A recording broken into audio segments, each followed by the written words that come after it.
Et coucou la Team Family, j'espère que vous allez tous et toutes bien. Donc on va faire les tirages sentimentaux du mois de janvier 2024 pour le signe solaire ascendant et lunaire. Je vais procéder comme d'habitude en faisant votre partie, celle du partenaire actuel, potentiel ou l'ex-partenaire. Je ferai un petit bonus à la fin pour les personnes pour qui ça ne parle pas, qui sont célibataires, pour qui en tout cas ça ne résonne pas pour vous. Je ferai un tirage avec l'améthyste, un petit tirage, hein, pour voir un petit peu ce qu'il y a pour vous, en tout cas si il y a quelque chose qui ressort pour vous. Et on va reprendre aussi les deux cartes que nous avions pour le premier semestre de chaque signe, en tout cas pour le mois de janvier. Et donc je vous dis à de suite. Désolé pour cette petite coupure, j'ai eu un petit dérangement, donc du coup rien de bien grave, hein, c'est juste ma maman qui est arrivée, qui est rentrée, et du coup ça m'a perturbé, du coup elle m'a demandé quelque chose. Donc alors, le partenaire potentiel actuel ou l'ex-partenaire.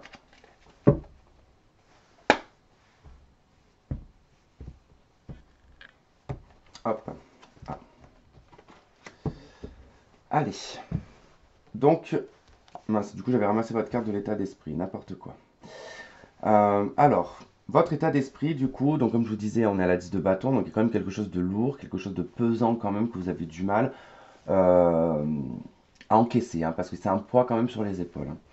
La personne en face de vous, le jugement. Alors, elle vit, alors soit effectivement la carte du jugement, on la prend vraiment dans ce sens-là, d'accord? C'est-à-dire que cette personne, elle est jugée de ses actes ou elle vous juge. Parce que c'est peut-être vous, comme je vous ai dit, hein, ça peut être, ça n'indique pas qui c'est qui a fait l'adultère, hein, ou la tromperie, hein. Donc là, on est soit jugé, soit on juge, mais là, il faut rendre les comptes. C'est quelqu'un qui est en train de vivre en tout cas un appel, qui est en train de vivre les conséquences de ses actes, tout simplement. On va pas parler de retour là, hein, avec cette carte-là, parce que c'est pas quelqu'un qui revient vers vous et que ça vous accable suite à avoir été trompé, quoi. Faut vraiment vouloir, quoi. Enfin, après, comme je dis, chacun voit comme il veut. Allez, on va faire comme ça va être plus simple. Ce que vous vivez actuellement, l'étoile.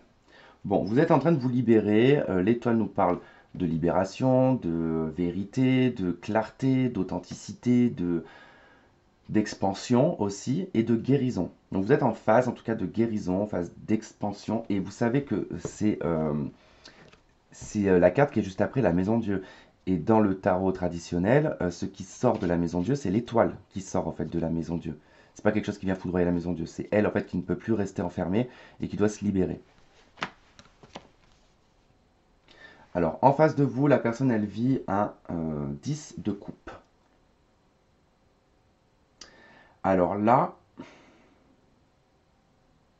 ça serait une triangulaire alors, dans ce cas-là. Ça serait une triangulaire, parce que là, si cette personne, elle vient 10 de coupe, qu'elle est super heureuse, ou que ça me parle de sa famille, de son cadre familial, en tout cas, il y a quelque chose qui retombe sur cette personne. Vous, il y a un poids, mais à la fois, vous êtes libéré aussi. Alors, c'est comme si que c'était, j'ai l'impression, si vous êtes célibataire et que vous étiez avec un homme qui était engagé, c'est, ou une femme, cette personne s'est fait griller, d'accord? Elle s'est fait griller complètement. Et vous, ça vous libère quelque part. Et même, j'ai envie de dire que si vous êtes dans l'adultère, vous êtes en couple et c'est vous qui faites l'adultère, quelque part, le fait que ça se sache, ça vous met pas forcément dans une superposition avec le 10 de bâton, mais quelque part, ça vous libère aussi. Ça vous libère d'un poids, tout simplement. Allez, ce que vous allez vivre. Un cavalier d'épée, donc quelque chose quand même d'assez vif, d'assez électrique, beaucoup de paroles, beaucoup de mots, beaucoup d'écrits, beaucoup de démarches administratives aussi, des coups de fil, des appels, des messages.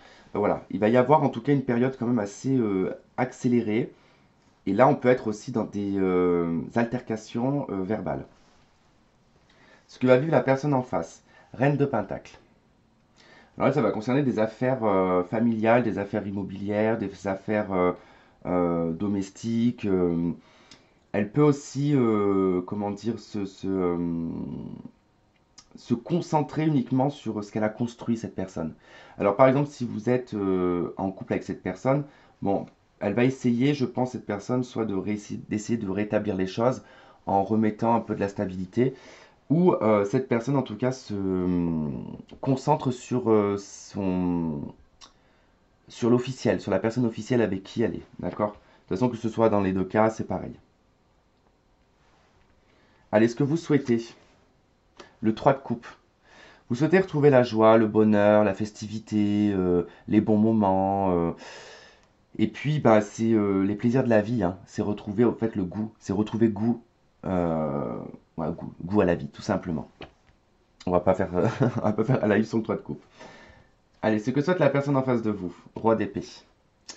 Bon, cette personne, elle peut souhaiter, comment dire, se séparer. Elle peut souhaiter en tout cas mettre un terme à une relation, euh, veut se retrouver célibataire, veut se retrouver en tout cas dans une période un peu de froideur. C'est peut-être aussi quelqu'un qui souhaite, comment dire, s'imposer verbalement, mais surtout de façon pas radicale, de façon assez à ne pas revenir là-dessus, tout simplement en fait. C'est quelqu'un qui veut poser les mots, poser les bases, tout simplement, euh, et aller en tout cas dans ce sens-là. Parce que bon, avec les épées, on ne fait pas forcément dans le sentiment. Hein. On est plutôt dans l'aspect mental, dans l'aspect de réflexion. euh, on est plutôt dans l'intelligence. Alors peut-être que cette personne cherche une stratégie aussi, c'est possible. Bon, on va voir votre action. 3 de bâton. Alors il y a des projets en cours. Hein. L'action, là, c'est plutôt de l'inaction avec la 3 de bâton. C'est une impératrice de bâton. Donc il y a pas, on est en gestation. On attend des retours sur investissement. On attend des retours sur des papiers qu'on a envoyés. Ou alors on attend une réponse de la personne en face. Quoi qu'il en soit, on attend et on observe. Là, vous observez en fait. Vous essayez de vous projeter euh, dans quelque chose qui va être, donc avec les bâtons, beaucoup plus passionnant, beaucoup plus créatif, quelque chose qui va vous stimuler. Alors l'action en face, 9 de coupe, donc là pareil, pas d'action, c'est quelqu'un qui... Son action, ça va être plutôt de nourrir ses besoins, ses désirs, euh, ses frustrations également, de ce que j'entends. C'est assez quand même intériorisé quand même avec la 9 de coupe, hein, c'est un ermite de coupe, donc c'est quelque chose qui doit être nourri par l'intérieur. Donc, est-ce que c'est par des rêves, des choses comme ça, ou des besoins affectifs? Ça peut être aussi ça. Mais ça peut être quelqu'un qui peut être dans des rêves éveillés hein, aussi. Qui peut abuser de la boisson aussi. Où est le jeu? Là. Allez, on va prendre une synthèse. 5 d'épée. L'as de bâton. Ok. Alors, l'as d'épée, n'importe quoi. La 5 d'épée, c'est un combat qui est stérile, c'est des paroles stériles. Ça ne mène à rien. On parle à un mur, tout simplement, et on cherche à se piquer. En fait, c'est des réflexions aussi, hein, c'est-à-dire que c'est des réflexions indirectes. Et avec l'as de bâton, il y a l'idée quand même de rentrer dans l'art. Il y a quand même l'idée de confrontation quand même. Hein. Parce que là, c'est on entreprend quand même. Hein. C'est l'idée d'entreprendre, de lancer le premier bâton. Alors, est-ce que vous n'allez pas rentrer plutôt dans une période ici, si vous êtes en couple et qu'il y a eu adultère, sur des pics, sur des choses comme ça? Quoi qu'il en soit, cette situation ne mène pas forcément à grand-chose. Hein.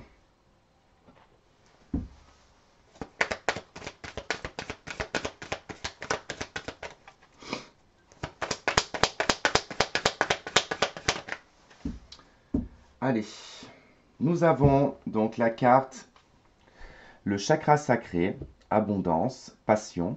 Et en d'autres decks, nous avons Sa Majesté, le chêne, carte numéro 9, c'est l'ermite. Donc complantation, solitude, introspection.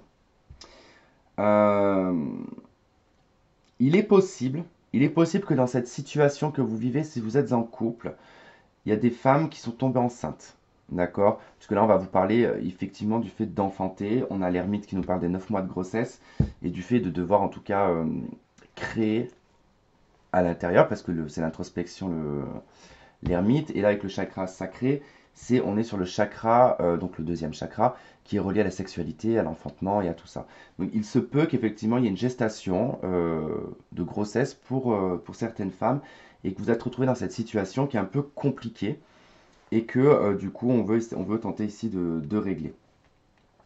D'où le fait qu'il y a aussi la 10 de coupe, hein, parce qu'il y a une joie, à la fois il y a une liberté quelque part.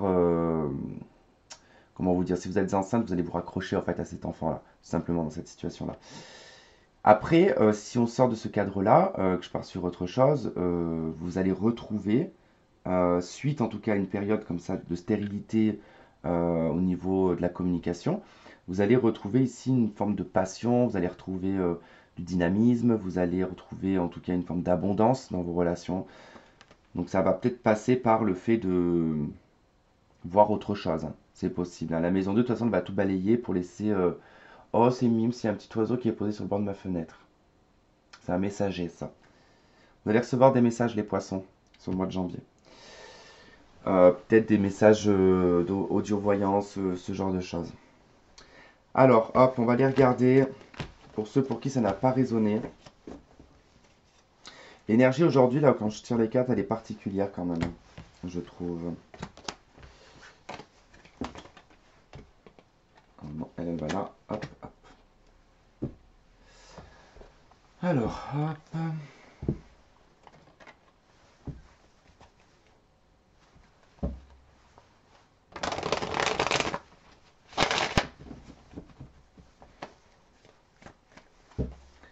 Allez, pour les poissons, qu'est-ce qu'on a? Pour ceux pour qui ça n'a pas résonné. Alors, nous avons le roi d'épée. Ok.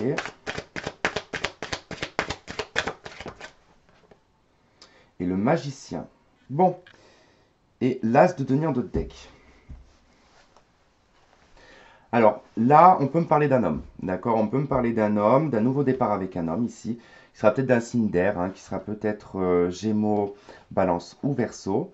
On peut nous parler d'une personne qui est plutôt dans les métiers ici liés à l'écriture, à tout ce qui est justice, l'égalité, bâtiment public, un médecin, ça peut être, parce que ça peut toucher aussi la médecine, hein, avec le roi d'épée. Et avec le magicien, il y a un nouveau départ avec cette personne. Il peut être question, pour certains d'entre vous, de rentrer dans une période de célibat. D'accord, avec le roi d'épée. Le magicien, c'est un nouveau départ pour vous, en tout cas, de pouvoir peut-être recommencer une histoire. Là, ici, il parle de votre individualité, de vos valeurs, de comment est-ce que vous reprenez les choses en main. Mais ça peut être effectivement par rapport à une rencontre, hein, qui va vous amener ici à un engagement. On va voir avec l'améthyste.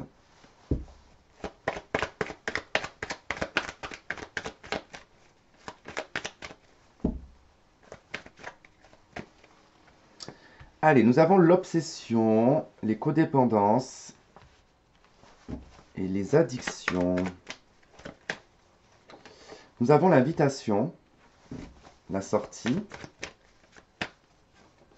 Et nous avons lâcher prise, automne, le détachement, balance, scorpion ou sagittaire. On a de l'attente, il faut rester patient.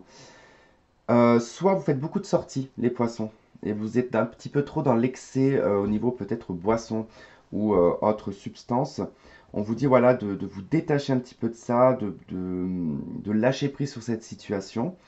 Pour certains, ça peut être une obsession ici aux rencontres, une obsession à vouloir absolument une invitation.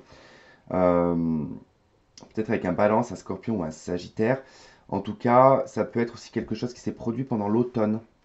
Il y a peut-être eu une addiction qui s'est installée ou une codépendance affective aussi. En tout cas, on vous dit soyez patient. Ça concerne peut-être l'ex-partenaire. En tout cas, il y a des flashbacks. Il peut y avoir des flashbacks.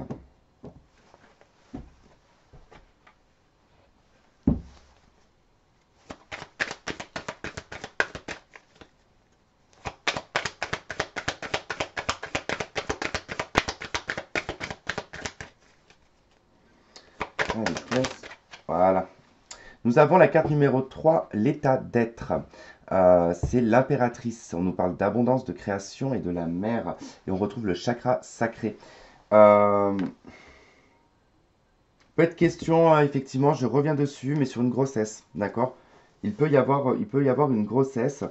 Sinon, c'est plutôt que vous êtes en train de vous réajuster et vous êtes en train, en tout cas, de préparer des choses pour peut-être le mois prochain ou les mois à venir.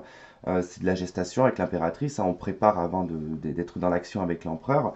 Et on a bien, en tout cas avec la carte ici du chakra sacré, le fait de commencer à développer quelque chose. En tout cas, on retrouve de la passion. Vous êtes en train, en tout cas, de vous préparer à ça. Et puis, ben, ça peut être aussi indicateur d'être l'impératrice d'un empereur, hein. Voilà les poissons. En tout cas, bah, écoutez, je vous remercie de m'avoir écouté, de m'avoir regardé. Prenez soin de vous, passez un très bon mois de janvier et on se retrouve très vite. Bisous, bisous.